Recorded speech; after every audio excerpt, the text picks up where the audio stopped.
Doris sat on the edge of her bed, gently rubbing her calves. The tingling had returned, again. Every evening for the past few months, her legs had felt heavy, cold, and numb. The circulation in her feet seemed sluggish, and no matter how many warm socks she wore or how much she propped her legs up, nothing helped for long. She was 72 now, and while she accepted the aches and quirks of aging, this new sensation worried her. Her doctor had confirmed the obvious: poor circulation, a common issue in older adults. It wasn't dangerous yet, but it could become serious if left unchecked. Doris listened closely as he listed a series of changes: more walking, fewer salty snacks, compression stockings, elevating her feet, and something she hadn't expected: herbal teas. Just 1 cup a day, he said, scribbling a recommendation on his notepad.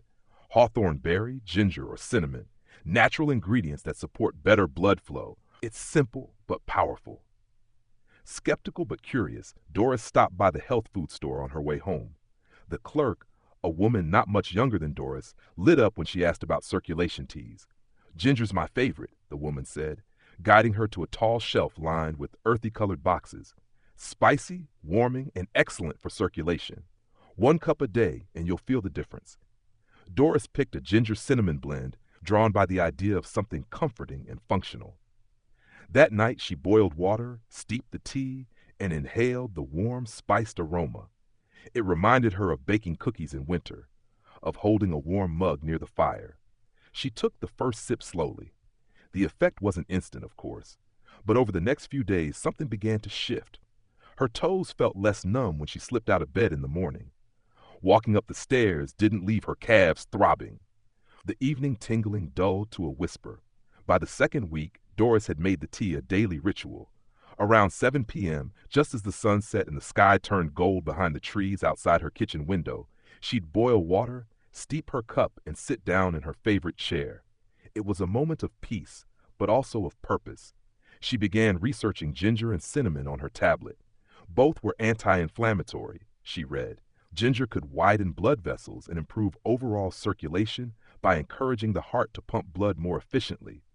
Cinnamon had a similar effect, promoting vasodilation and lowering blood pressure. She learned that many cultures had used these spices for centuries to keep the blood flowing, especially in colder months. One afternoon, while browsing online, she came across a study linking hawthorn berry to improved leg circulation. That weekend, she returned to the health food store and picked up a second box. She rotated between blends now: ginger one day, hawthorn the next, cinnamon the day after. Each cup became a small act of healing. Soon she started walking more, at first just around the block, then twice. By the end of the month, she was meeting her neighbor Harold every morning for a walk through the park. He was 75, recently widowed, and had a quiet way about him. They didn't talk much at first, but Doris enjoyed the silence, the rhythm of feet on gravel, the cool breeze against her face.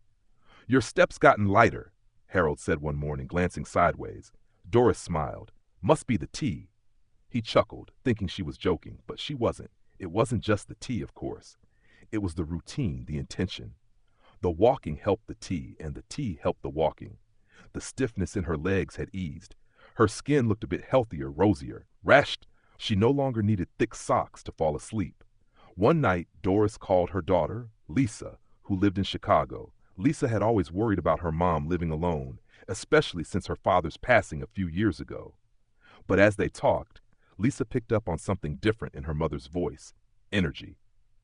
"You sound great, Mom," Lisa said. "Did you change something?" "I started having 1 cup of tea every evening," Doris said, half laughing. "It's silly, but I swear it's helping my legs." Lisa paused. "That's actually not silly. I've been drinking turmeric tea for my joints. It really helps." Doris made a note to look for turmeric next. In late spring, the neighborhood planned a small garden walk. Doris volunteered to help with setup, something she would have hesitated to do just months earlier. Carrying flower pots and hanging banners took effort, but her legs held up. That evening, as people strolled past admiring the tulips and roses, she offered samples of her herbal teas, arranged neatly on a folding table with little handwritten cards. "Cinnamon for circulation," one read. "Ginger for warmth. Hawthorn for heart." People smiled, took a cup, and asked questions. A few neighbors who'd quietly struggled with their own circulation problems came back for second servings and took photos of the boxes. Harold, who had been roped into helping with chairs, stopped by her table. "You're becoming famous for this stuff," he said. She poured him a cup and grinned. "Just 1 cup a day. That's all it takes."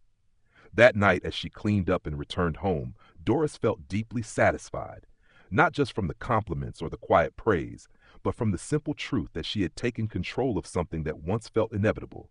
She was still 72. She still had aches, but her legs no longer betrayed her. Her feet were warm, responsive, her hands less swollen, her energy levels were better. The next morning, she wrote a short note and tucked it into an envelope for her doctor. "Thank you for suggesting something so simple. I didn't think 1 cup a day could make such a difference, but it has. I'm walking more. I'm sleeping better. I feel like myself again. I'll be drinking this tea for the rest of my life." And she meant it. 1 cup, every day.